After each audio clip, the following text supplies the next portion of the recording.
Oh, Yeah. It's wow. like people have been asking for this. This is groundbreaking. I mean, Kruger doesn't even Groundbreaking. know about this. Oh. He just found out. He's This is a secret. Oh. So, I mean.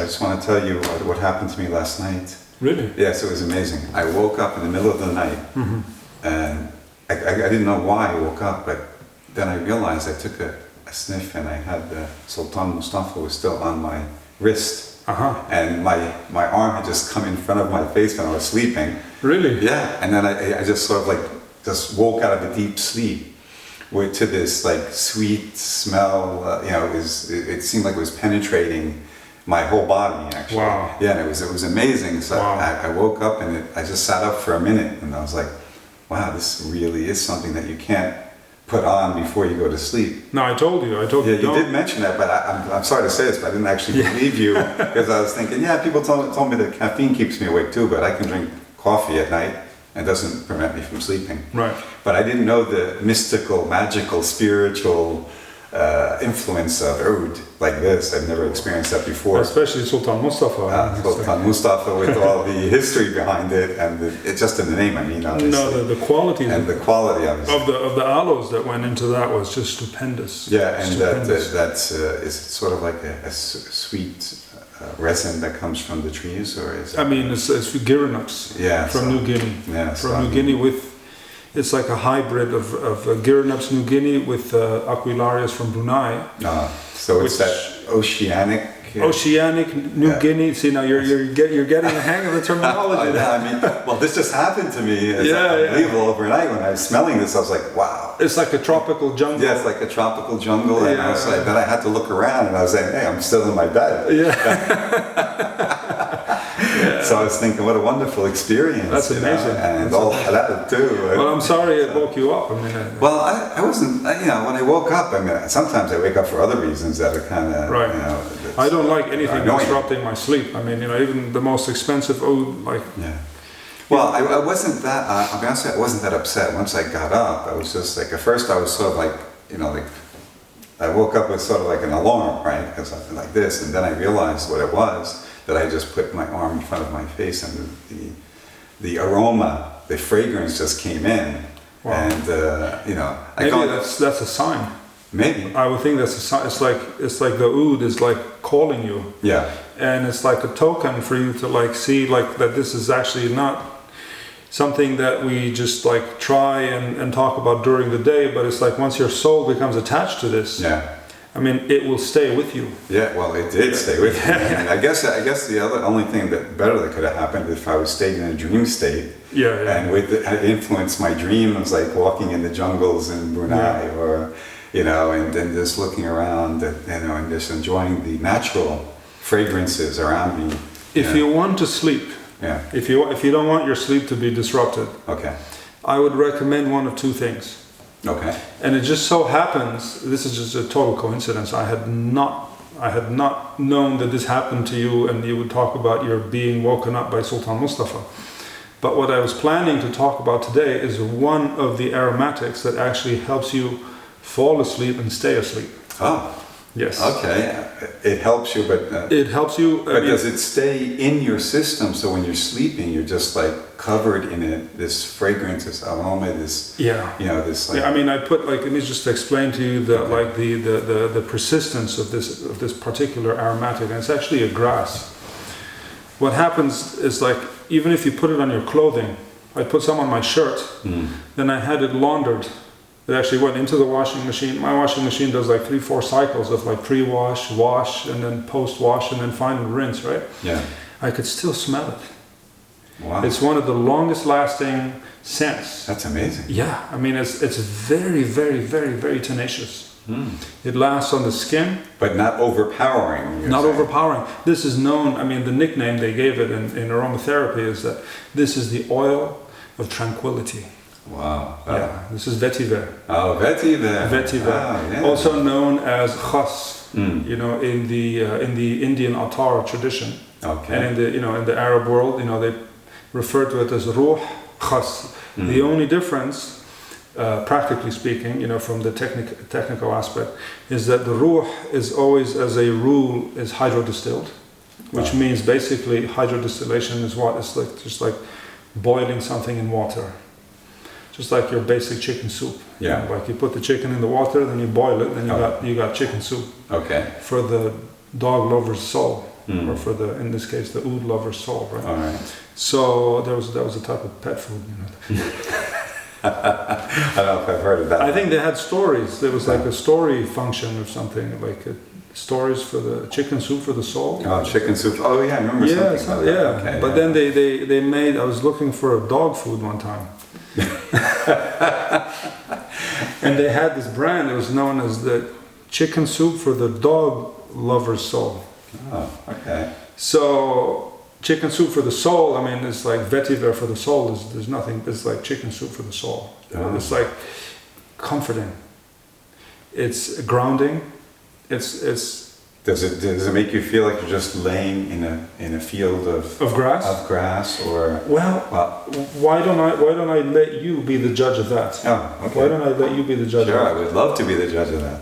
So why don't we start Especially because it's tranquility, the oil of tranquility? the oil of tranquility. Yeah. And you love tranquility, don't you? I do. That's right. But- Some people, they like to be excited. Yeah. They like that caffeine rush. Yeah. The roller coaster rides, or skydiving. It's like the Well, I like that too, but everything has a place and a time, right? right. So, or time and a place, and so I mean, there's something for everything, right? Right. So, but I'm ready. All right, here we go. Yeah. Okay. So there we are. Okay. This is one variety of vetiver.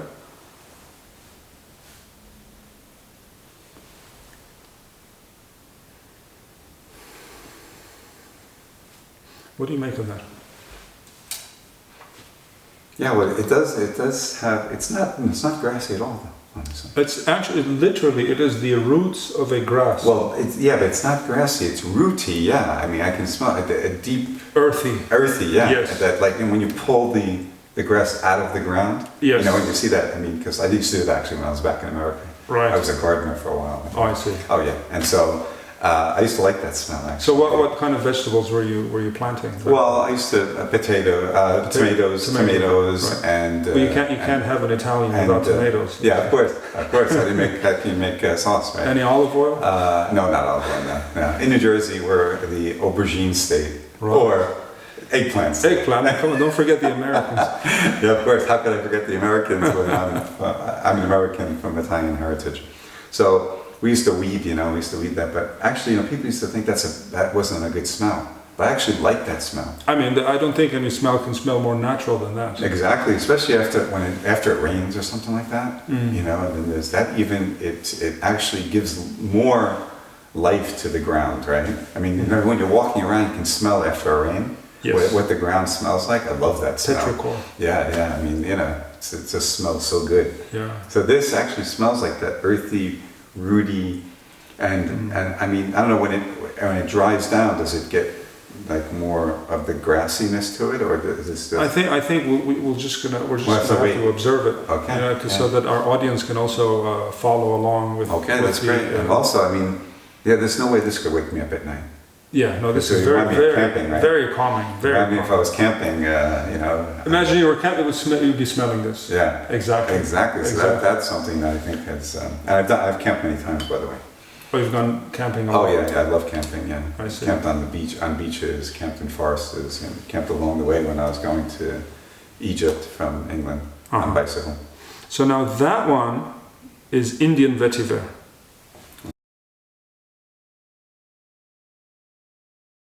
That goes back to around 2005-6, if I'm not mistaken. I haven't written the date on it. This one is slightly different. It's south of that. And this is from Sri Lanka.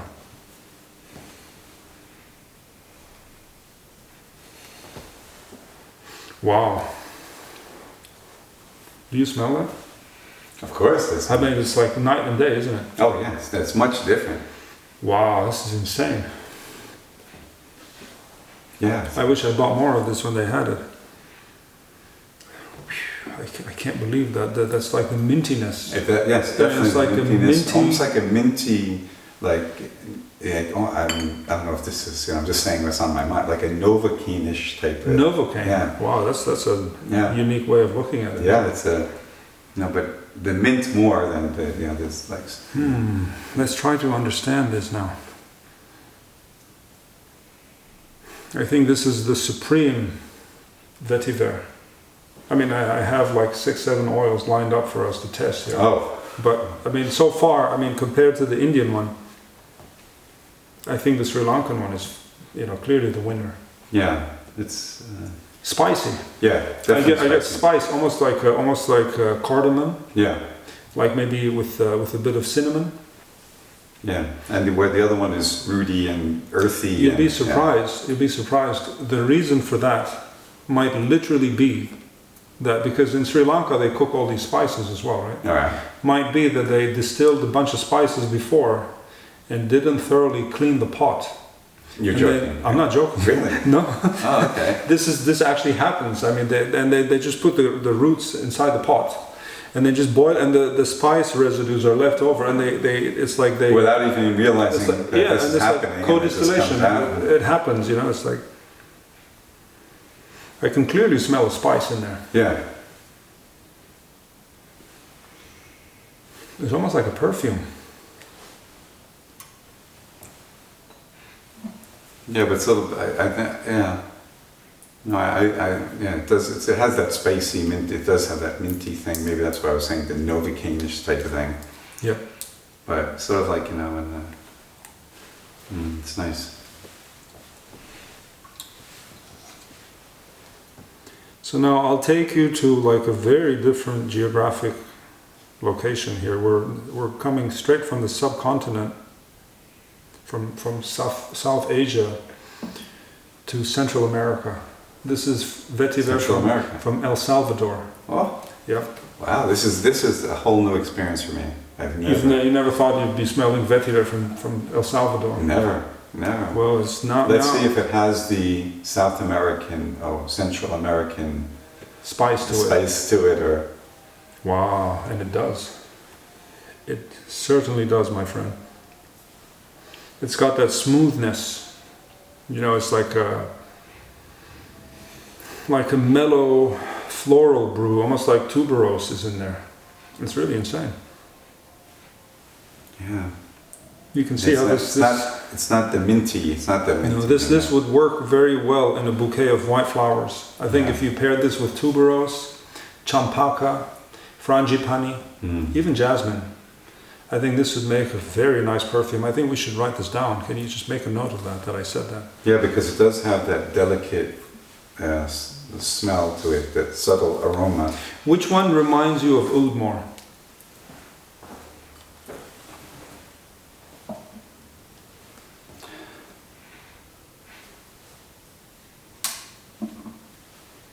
Well, honestly, the second one, which was the what was that from again? I forgot that one.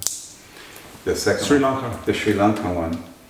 It's a little bit, yeah. I mean, it reminds me. It has a woodier smell to it. So that would, I think, to me, anyway, Right. more of an oud type thing. And actually, the first one too, but a different type of oud from a different area. Different species. Different species, different Right. country. Now I'm going to show you one of my favorite vetivers.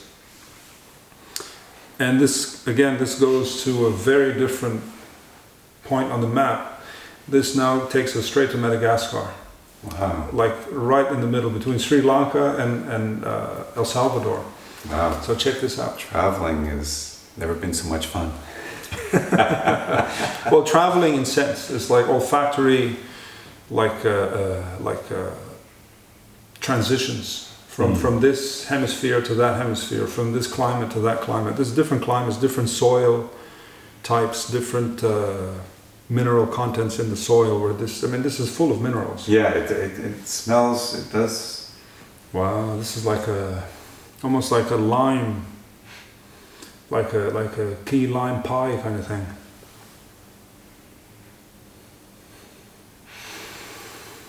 But I can also Zesty. smell. Yeah, it's zesty, but I can also smell that the rooty. Of course, I mean it is Yeah. roots. I mean Yeah. it is roots. It's Yeah. like all of these facets that we pick up. Mm. These are kind of like metaphors Yeah, for describing it, and for the person who's not experiencing it, for Yeah. them to get a concept of like what exactly is the difference. yeah, Whereas, you know, obviously the best way to understand the taste of honey is to taste it and not say, well, it smells like. it smells like this or that. Yeah, Yeah. of course, because well, each person's sense of smell is different, also, right? I mean, Of course. and that's what makes it such a wonderful experience, right? So people can just take it and they can experience something personal. Of Right? course. Because as we mentioned before on previous sessions, Mhm. that the skin and the type of skin and all of that and the environment Yeah. all has an effect on Yeah. us, right? You And won't I'm believe- becoming more and more in tune with that way of thinking. By the way, I mean since Since we started, you've, since we started, now I'm starting to get more. well, that's excellent. You know, and it's- that's what we're all waiting for. Yeah, I mean, I'm sorry out there, viewers, that you don't have, in my position right now, but maybe you will be. No, people have already started to line up. Really? Yeah, in the last session, we voiced an open invite. Invitation, So yeah. anybody can come. Yeah. We announced the open And invitation. so you've been getting some feedback from I that? mean, if you read the comments, Yeah. it's like I've read some of it's them. like people. I'm booking my tickets. I'm starting to save up. I'm going to see you in Jordan. So this is really amazing. I think this is going to be a new way to experience fragrance, Yeah. where you can be up close and personal Yeah. with the perfumer. Well, I'll tell you what, that would be a great experience, and also we could do some khidma, and we could just turn them on to what we're doing here. I mean, we want people to become like. We want people to become enamored with what we do, based on first-hand experiences. Yeah, well, that's always the best, isn't it? Not just like you read what someone else says, and then it's like, okay, he said this, and he said. You have to come here and like just immerse yourself in the smells. Of course, the experience is nothing like reading about something or even hearing about something, right? The Yeah, experience I mean, is a whole new. You have it's like been there, done that, as opposed to just hearing about. I'm it. sure if one of our viewers came here or perfumers came here, that they wouldn't want to wash their hands, their arms. They fly back to where they came from, just flying. Yeah. With this, like I did when I woke up in the middle of the night. The flight would go so quickly. I wouldn't blame them. I wouldn't Yeah. blame. I mean, it's a priceless experience. It is. So many people have been involved in producing all of these different varieties of vetiver. I mean, I couldn't have done it myself. Imagine what I have done with the oud. If each of these vetivers was an oud, and I had personally, as I have, gone to every locale to source the materials, and then to decide how I'm going to treat it, how am I going to distill it, what type of water, what type of mineral content. Kokong water you have is red, because it's so rich in minerals. And you have, like currently, and this is not supposed to be public information, but I'm just going to share this with people. This is very exciting. That's very nice. I am distilling a batch of oud in Zamzam. Oh, Yeah. It's Wow. like people have been asking for this. this is brown grape. I mean, Kruger doesn't even Groundbreaking. know about this. Ah. He just found out. Yes.